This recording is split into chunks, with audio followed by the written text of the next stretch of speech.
So, welcome everybody to the next of our series of featured webinars at AtoZ Healing Space. It gives me great pleasure to welcome Robert Schwartz today. Robert Schwartz is a hypnotist specializing in between lives soul regressions, in which you can learn about the life plan you created before you were born. He's the author of 2 books, Your Soul's Plan and Your Soul's Gift, in which he shares the true stories of people who planned great challenges before they were born and why they planned those experiences. It is such an honor to have you here leading this very special workshop. Welcome, Rob. Well, thank you, Reba. It's a pleasure and an honor for me to be here. And I apologize to everyone regarding the video difficulties. I apparently have no way to turn the camera on, so I'm going to do the best I can to explain the exercise to you verbally.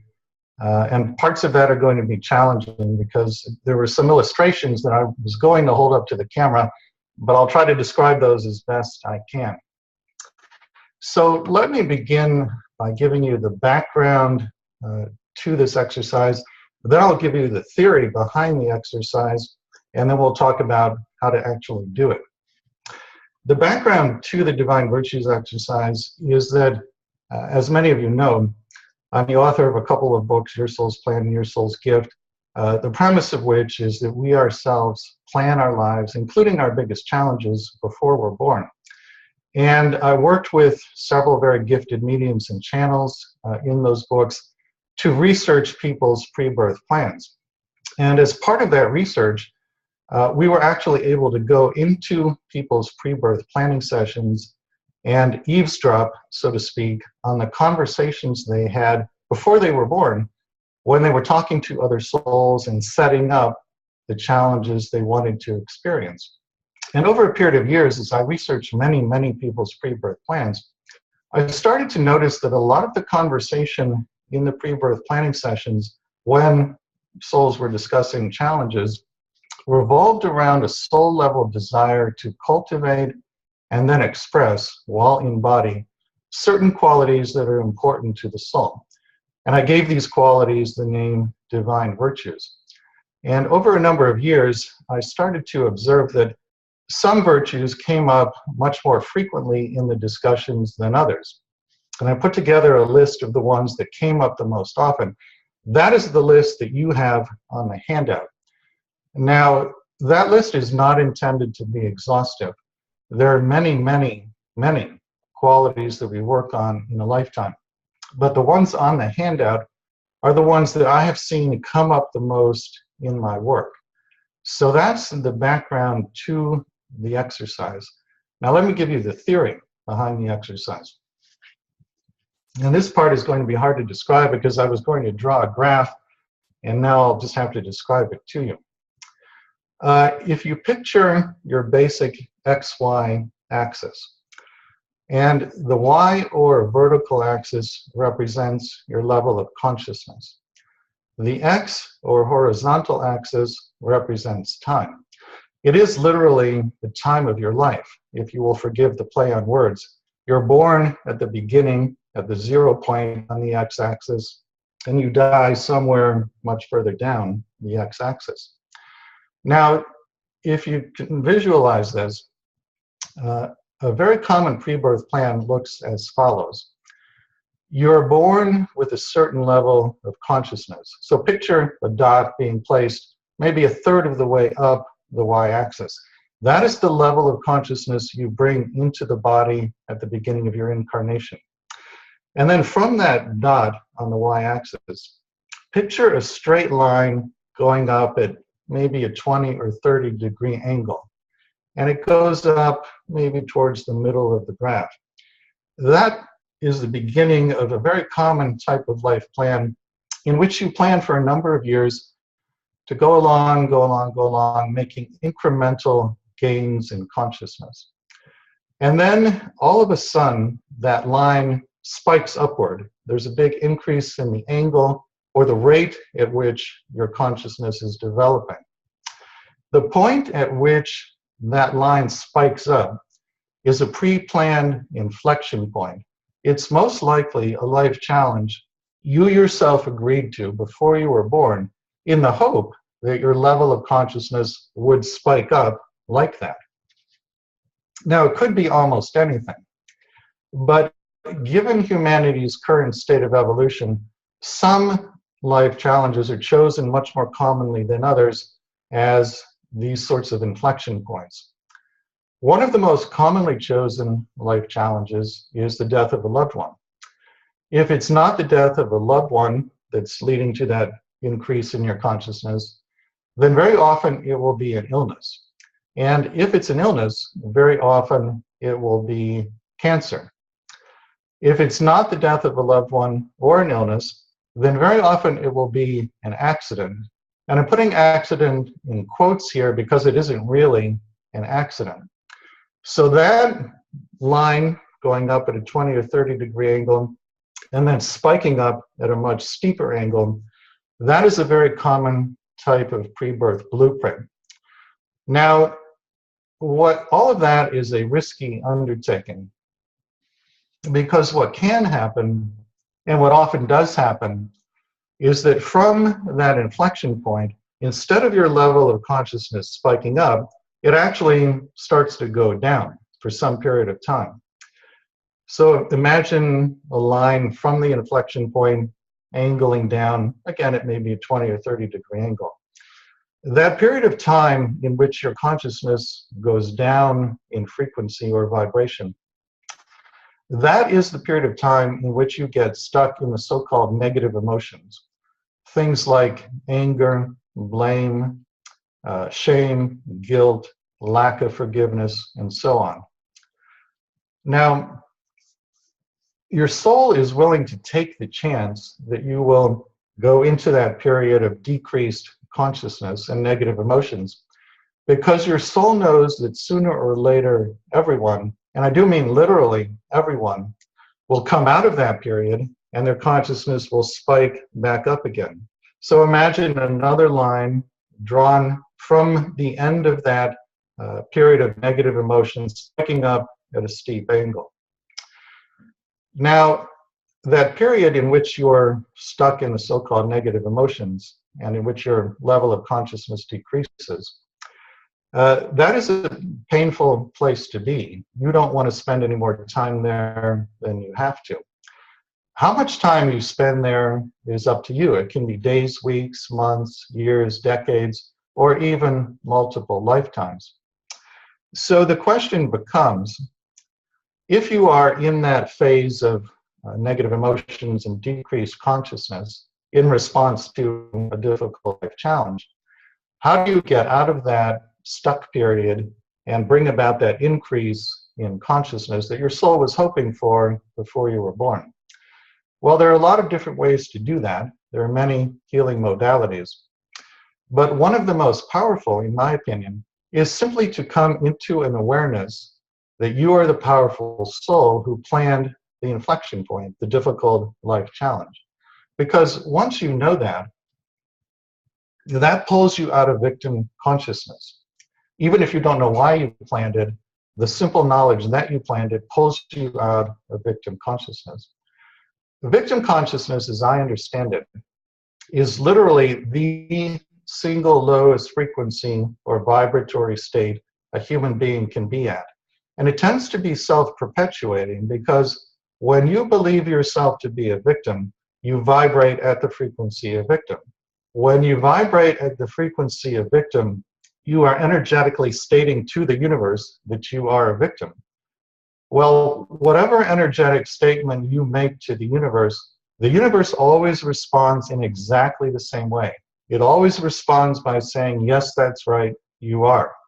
So if you state energetically to the universe that you are a victim, the universe responds by saying, yes, that's right, you are a victim, and then it brings to you more experiences that seem to confirm to you that you are, in fact, a victim. The way out of that negative self-perpetuating cycle is to come into the awareness that you are the powerful soul who planned the life challenge, the inflection point. Because again, once you know that, it pulls you out of the frequency of victim. Now, if you also then come into some understanding of why you planned the life challenge, that's even better, because then you can go about learning those lessons in a much more conscious and presumably much less painful manner. So that is the theory behind the Divine Virtues exercise. Now, take a look at the handout and start on the page that begins with faith at the top. I'm going to make some comments about some of the virtues. I suggest that you write down my comments on a separate sheet of paper and then refer back to them when you actually do the exercise. And I'll explain how to do the exercise after I've made comments about some of the virtues. So the first virtue on this side of the handout is faith. This does not mean religious faith. It means faith that we live in a benign and loving universe. Faith that we live in a benign and loving universe. The next virtue right below that is trust. Trust can be either self-trust or trust in others. Trust is hindered or sometimes completely blocked by fear. Which fears? Well, it could be just about any, but I want to call your attention to two in particular. One of the main fears that blocks trust is a fear of fully feeling one's feelings. In other words, many people believe that if they were to allow themselves to fully feel everything that's inside them, they would be overwhelmed by their own feelings. This is very common. If you believe that about yourself, then you're not trusting in your own strength, and so self-trust is effectively blocked. The second fear I want to call your attention is the fear of control. And let me explain how this one works. Your ego, the ego will tell you, if you allow yourself to trust others, then you will eventually allow yourself to rely on others. And if you allow yourself to rely on others, you will eventually lose control of your life. That's what your ego will tell you. If you believe your ego when it says that, then you will never allow yourself to rely on others, and so trust in others will be effectively blocked. So that's a little bit about the divine virtue of trust. If you go a couple down, you come to courage. I want to read a quote to you. I didn't write this myself, but I like it very much. The quote says, "One of the virtues, but the form of every virtue at the testing point." I'll say it again. Courage is not simply one of the virtues, the form of every virtue at the testing point. Meaning that no matter which virtues you're working on in your lifetime, you're going to need courage to apply them when life tests you. And this is why I believe that courage is actually the single most important of all the virtues, because without it, you can't actually work on any of the others. And for those of you who are wondering where that quote comes from, I actually found it in a fortune cookie, which just goes to show you that there can sometimes be great wisdom in a fortune cookie. True story. Hey, Rob, that's hysterical. This is Reba. Could you repeat the quote? Because the sound was getting a little glitchy at that moment. Absolutely. The quote is, "Courage is not simply one of the virtues, but the form of every virtue at the testing point." I'll say it again. Courage is not simply one of the virtues, but the form of every virtue at the testing point. Let's go a few down on the page to self-referencing. This one requires some explanation. I think we live in an historical time period in which the average person, starting very early on in life, is conditioned by parents, teachers at school, and society at large to believe that whatever question or problem you have, there's an expert out there somewhere who has the answer for you. And all you have to do is find the expert and then do whatever they tell you to do. Many people will live their entire lives that way. From the soul's vantage point, that is a tremendously disempowered way to live a lifetime. So for the people who are working on becoming more self-referencing, it means you come to see yourself as the highest and best source of wisdom and knowledge for you. I'll say it again. You come to see yourself as the highest and best source of wisdom and knowledge for you. Now, it doesn't mean you don't consult with others, but if you do, you take whatever they've told you, run it past your own discernment, your own intuitive filter, and then you decide, is this truth for you? So that's self-referencing. Now let's go to the other side of the handout. And you'll see that the fourth virtue from the top is open-heartedness. This means something different than what you might think. This is a reference to the heart chakra, which, as you may know, is an energy center in the middle of the chest. Most people, starting very early on in life, have painful experiences. And so people tend to armor the heart chakra, usually subconsciously, in an effort to protect themselves from the pain of life.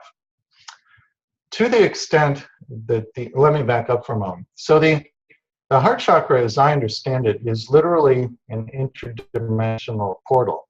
If it's open, divine love flows into it. And again, if it's open, divine love flows through it into the physical realm. So to the extent that the heart chakra has been energetically armored, that hinders the inflow of divine love, and it also hinders the outflow of divine love. So in this context, open-heartedness essentially means defenselessness, or a lack of defenses. If you go a few down, you come to equanimity. Equanimity simply means that you stay calm, centered, and unruffled no matter what's going on around you. The one below that is attentiveness. Attentiveness is another word for presence, being fully present in the now moment, not thinking about the past, not thinking about the future. Second from the bottom, I couldn't find a single word for this, so I used the phrase coming into a greater knowing of one's strength and power. And let me share a story with you to illustrate where I first learned of this one. A number of years ago, I was working with a woman who at the time was divorced, and she shared with me the following story. When she and her husband had been married, they had 2 sons. And when the sons, then a number of years after the sons were born, they got divorced. And then when the sons were in their early teens, the then ex-husband murdered the 2 sons and then killed himself. Within a very short time of this terrible tragedy taking place, this woman's psychic gifts opened up. She became both clairvoyant and clairaudient. She started to see and talk to her 2 sons who were back in spirit. Well, of course, the first question she asked them was, how in the world did this happen? And her son said to her, Mom, all of us, including Dad, planned this before any of us were born. And then, of course, she said, well, why in the world would I have agreed to such a plan? And her son said, and I quote, because you wanted to come into a greater knowing of your strength and power. So certainly a tremendously difficult way to do it, but you can also see where, if she's successful, it will be a very effective way to do it. And then the last virtue at the bottom of that side of the page is forgiveness. This can be either self-forgiveness or forgiveness for others. Now let me explain how to actually do the exercise. Go back to the other side of the handout where faith is the first virtue. And you notice that there's a column along the top where there are blank boxes, and in small print in each box it says Life Challenge. What you want to do is enter column headings in each of those boxes, you want to have one column heading for everything you consider to be or have been a major life challenge. And you want to put them left to right in chronological order, in other words, in the order in which the life challenges took place. So to give a simple example, let's say that someone had 3 major life challenges, and in order of occurrence, they were childhood illness, parents divorce, mother dies. That person would have 3 column headings. From left to right, they would be childhood illness, parents divorce, mother dies. Now, you can have as many column headings as you want. If you're going to have more than 5, you'll need an extra sheet of paper, but that's fine to do it that way. And the column headings, the life challenges you choose, can be anything at all that you consider to have been a major life challenge. So it can be a difficult event, a set of circumstances, a challenging relationship, an ongoing emotional state like depression or anxiety, anything at all that you consider to have been a major life challenge. Then, after you have your column headings, what you're going to do is you start in the first column, and you go to the first virtue, which is faith. And you ask yourself the following question, which is printed in small type at the bottom of the page. The question is, how much did this experience, meaning the life challenge in column 1, how much did this experience allow me to cultivate or express this virtue, in this case, faith? And then in that box, you enter a number from 0 to 10. 0 means not at all. 10 means as much as you can possibly imagine. Then you stay in the first column and you go to the next virtue, trust, and you ask the same question. How much did this life challenge, your heading for column 1, allow me to cultivate or express trust? And then in that box, you enter a number from 0 to 10. 0 meaning not at all, 10 meaning as much as you can possibly imagine, or any number in between.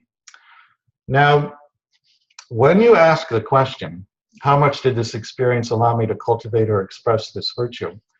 Notice the wording of the question. It's cultivate or express. That's very important because from the soul's perspective, it's not sufficient simply to cultivate a quality while in body.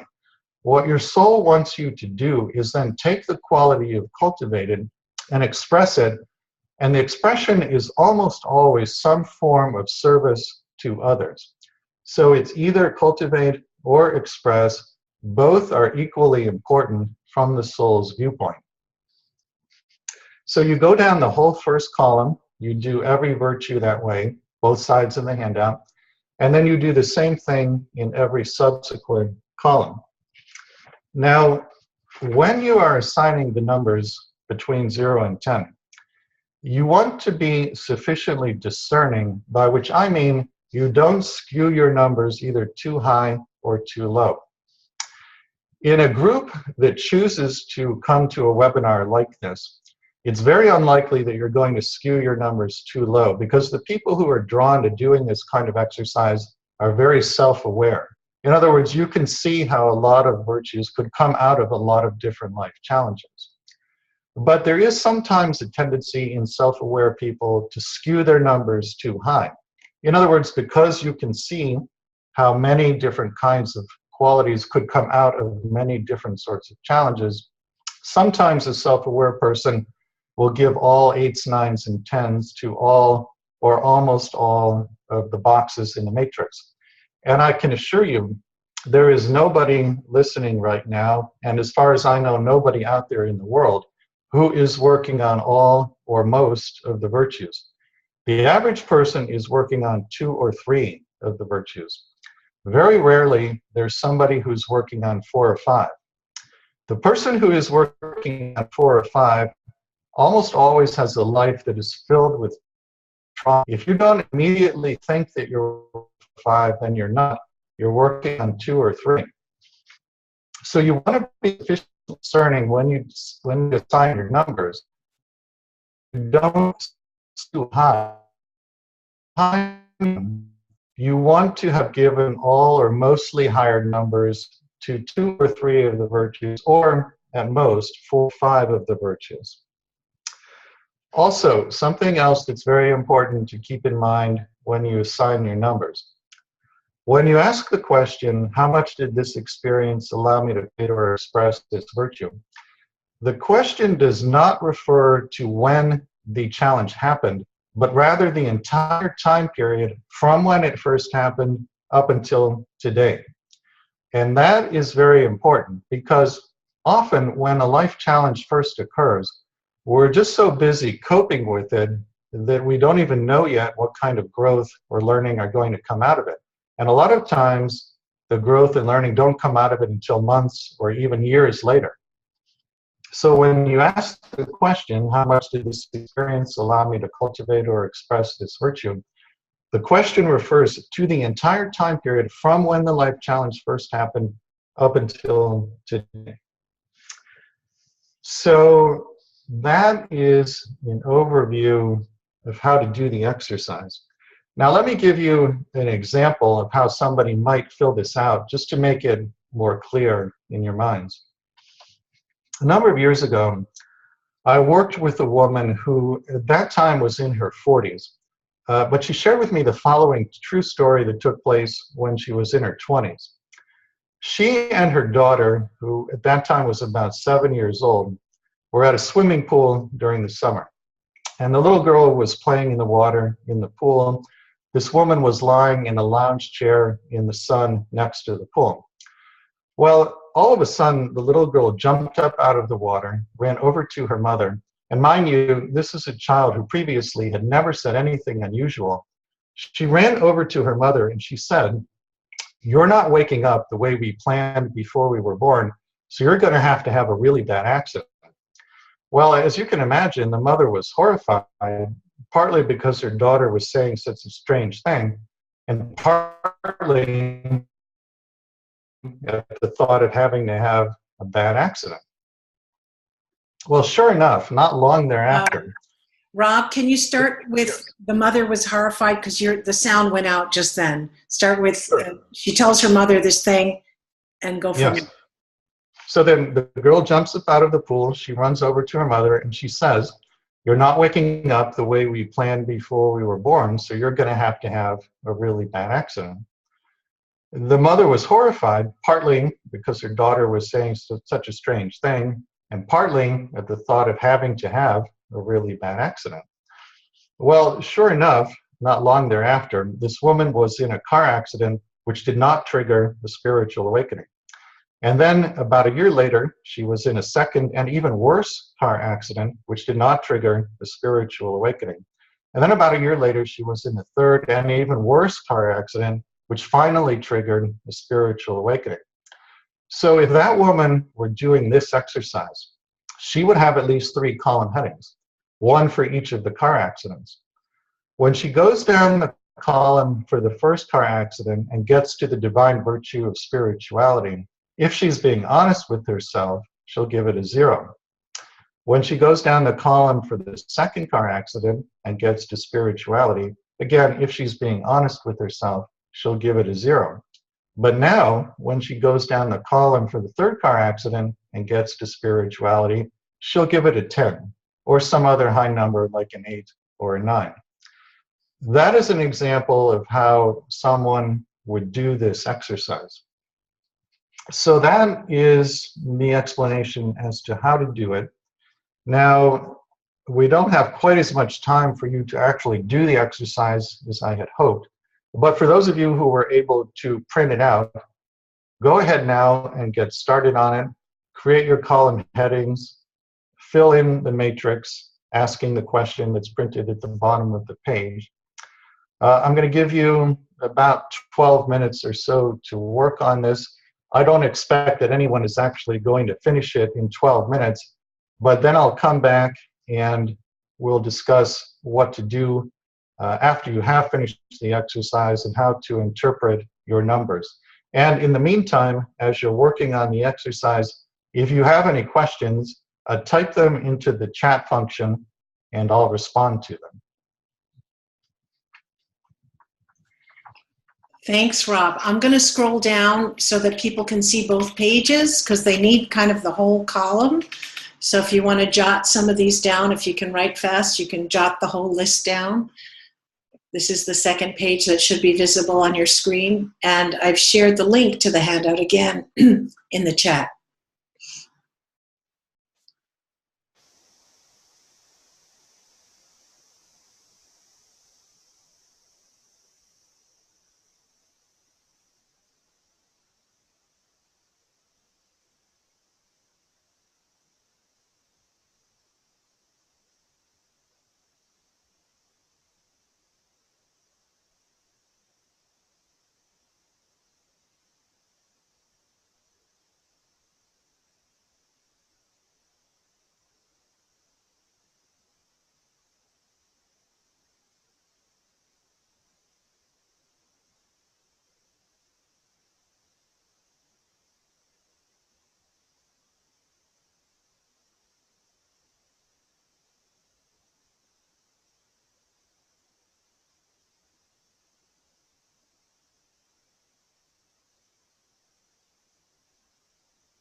Rob, Yes. there's a few questions about defining life experiences. Could you address that maybe while we're all writing about, is something one experience, or when should we break something up into several experiences? Yeah, that's a very good question. It depends on whether you feel the different experiences had different effects on you, or it was just one type of experience or one type of effect.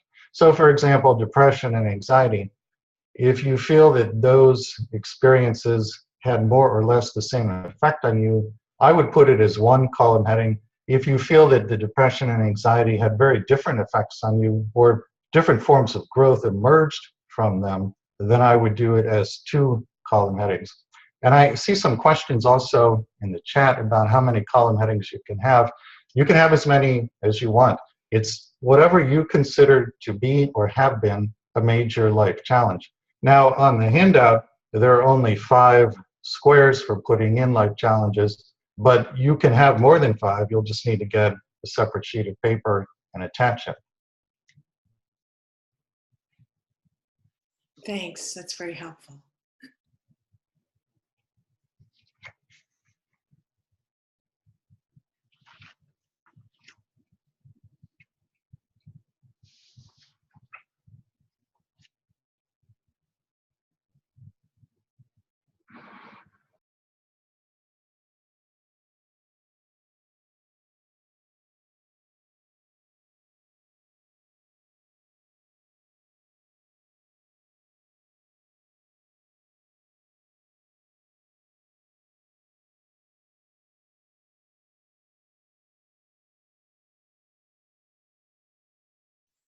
Rob, we've got another couple of very interesting questions in the chat.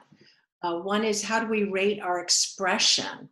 Navita asks, if I think I could have been better at patience, for example.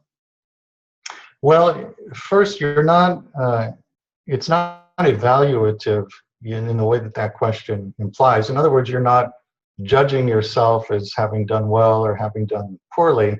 You're simply noting, observing how much you were able to cultivate or express a virtue as a result of having gone through a particular life challenge. And then the number that you end up assigning, that is completely subjective. It's not so much that you're going to analyze it intellectually and deduce a particular number. It's more that you feel your way into the experience and come up with a number that feels more or less correct to you. And then I see there's another question: is it possible to have many, many life challenges and also more than even 4 or 5 divine virtues which are being cultivated? You can have as many life challenges as you feel you have. There is no maximum number. But as far as I know, to the best of my understanding, nobody is working on more than 4 or 5 of the virtues. And the reason for that is that it's just too hard to do. It's basically impossible. Each one of the virtues has many, many layers to it.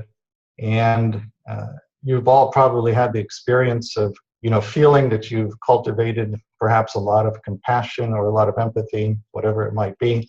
And then something happens, and in response to the challenge over time, you become even more compassionate or more empathetic. So there are layers upon layers upon layers to each one of the virtues. You could spend many lifetimes just working on one of the virtues. So again, as far as I know, there is nobody who's working on more than 4 or 5. So somebody who thinks I have more than 4 or 5 has to somehow decide how to focus it.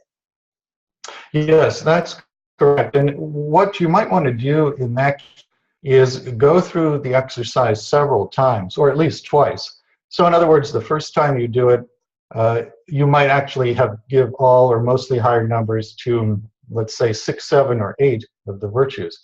But then put it aside for a day or two, come back and look at it with fresh eyes, and modify the numbers. And by that time, you may have a better idea, and you might find that when you readjust the numbers, now you're down to 4 or 5, or maybe 2 or 3. Great, thanks.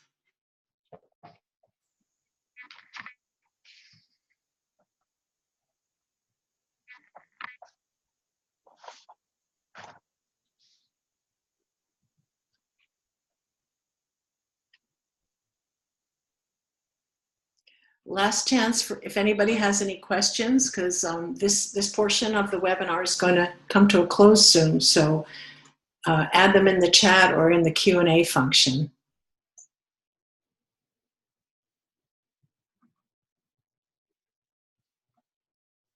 I'd also like to add that the Divine Virtues exercise is something that I frequently do with clients one-on-one in what I refer to as a spiritual guidance session. And we'll talk about that at the end of the hour. But if anybody is interested in doing the session, doing the exercise one-on-one with me, you can arrange to do that.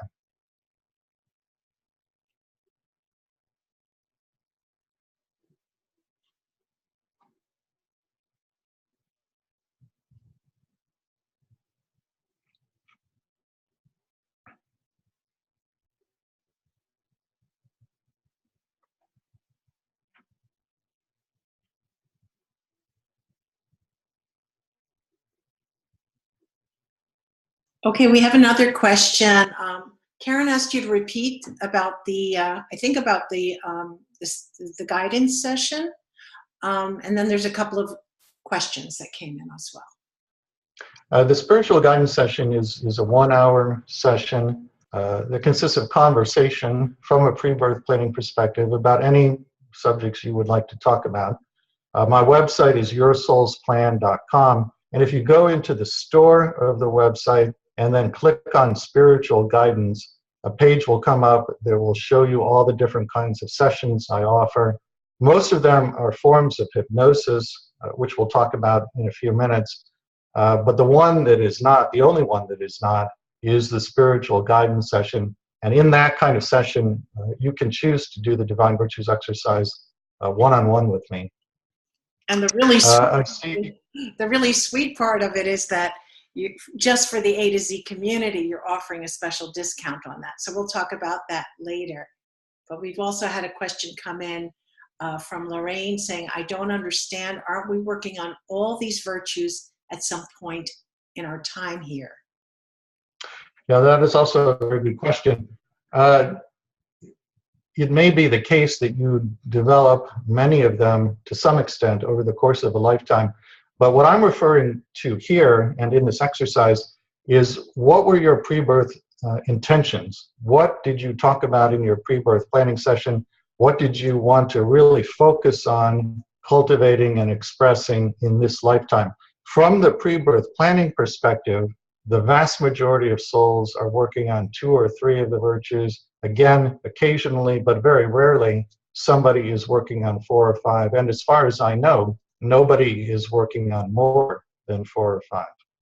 And we have a fantastic, actually, closing question, which really, I think, is to the point, which is there any, from Navita, is there anything we can do from this exercise? In other words, the practical application that will help us with our challenges if we are in the middle of one. So that leads me into one of the important points I want to make in terms of what to do with your numbers.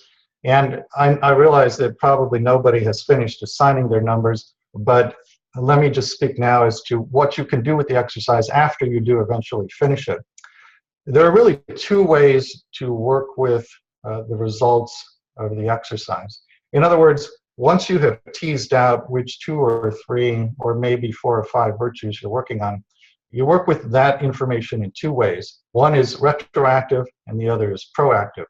Retroactively, when you know which virtues you're working on in this lifetime, that allows you to review the course of your life and perhaps for the first time in many instances, see a deeper meaning or a deeper purpose to the challenging things that have already taken place. And for most people, seeing that deeper meaning for the first time is deeply healing. In other words, a lot of people, when something challenging happened, they didn't see deeper meaning or purpose to it. They felt victimized. They felt punished by God or the universe. And now, knowing that you yourself planned the changes and knowing why, so that you could cultivate and express certain virtues, that removes victim consciousness, and that is a deeply healing experience. But you also work with this information proactively, because once you have teased out which virtues you're working on, keep the handout, put it on a shelf somewhere in your home where you'll remember where it is. And then 6 months from now or a year from now, whenever it is that the next great challenge arises, you'll think back and you'll remember, oh yes, that's right. A year ago, I did that exercise with Rob Schwartz. Where is that sheet I filled out? Then pull it off the shelf in your home and remind yourself, oh yes, I am in this incarnation to cultivate and express forgiveness, empathy, and patience, or whatever it might be. And then you say to yourself, in regard to the new challenge, knowing that I am in this incarnation to cultivate and express this virtue, and this virtue, how do I work with this new challenge so that I can cultivate and express those virtues? So it has the effect of immediately assigning deeper meaning to something that might otherwise appear not to have any deeper meaning. And this way, you can go about learning the underlying lessons in a much more conscious and presumably much less painful manner. Now, I want to make a couple other comments about how to interpret the numbers that you put in the grid. One thing you can do is sum the rows for each of the virtues. That can be a very helpful thing to do, and then people will take the top 2 or 3 sums and say that those are the virtues they're working on in this lifetime.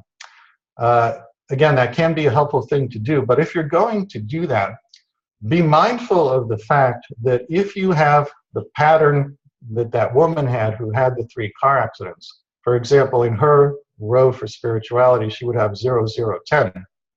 Her total for that row is only 10. That is an artificially low number because the exercise doesn't pick up on the fact that she didn't get the learning the first time around, didn't get it the second time around, it only got it the third time around. So if you're going to sum the rows, you want to also look closely for that pattern of very low number, maybe very low number, and then it spikes to a high number. When you have that kind of pattern for one of the virtues, that can be one of the virtues you're working on in this lifetime, even though the sum for the row is artificially low. The other thing I want to comment on when you're interpreting your numbers, if you have high numbers or mostly high numbers for some of the virtues, that doesn't necessarily mean that you're working on them in this lifetime. There's another interpretation, which is that you've already cultivated those virtues as a pre-existing strength in previous lifetimes. You brought them into body as a pre-existing strength, and you may or may not be working on them again in this lifetime. So you have to feel your way intuitively into the question of whether or not something came in with you as a pre-existing strength and whether or not you're still working on it or you just happen to have it as a pre-existing strength. That's not something the mind can deduce. It's something you really have to feel your way into intuitively. And I think most people have a pretty good intuitive sense of what their pre-existing strengths are. So that is basically what you want to do with the numbers. Reba, do you want to come in with some final comments? Yes, I want to thank you so much. This is so helpful, and I really can see the value of working with you, because sometimes when I look at graphs and things like that, my eyes tend to glaze over with so many options, so many life experiences, and so many virtues. I could really see the benefit of working with someone on filling that out. So what I'd love to happen now is for you to talk a little bit more about the spiritual guidance session. I will put up a link to the AtoZ page where people can do that at a reduced price, because you did a very generous offer, which is far below your regular cost for people who are participating in this website. So does that work for you? I'll put the link up as you tell people about it. Yes, thank you. So to reiterate what I said before, the spiritual guidance session is the only session I offer that is not a form of hypnosis. It's the 1-hour session of conversation from a pre-birth planning perspective. And you have to choose at the beginning of the session, do you want to do the divine virtues exercise or do you just want to talk? Because either way, it will take a full hour. But for those who need some assistance in filling out the matrix, we can do it together in a 1-hour spiritual guidance session. The other kind of session that is described on the offers page is what I do mostly as a hypnotist. It's something called a between lives soul regression. And that is a form of hypnosis in which we go through some preliminary steps that culminate in you going into a past life. It's almost always a past life that had a big impact on the plan for the current lifetime. A portion of your consciousness leaves the body in the death scene at the end of the past life and transitions back over to the other side, goes home, so to speak, which I know might sound a little bit ominous, but it's actually, there's nothing to it. It's very easy, safe, and gentle, and everybody listening today has probably already done that hundreds of times.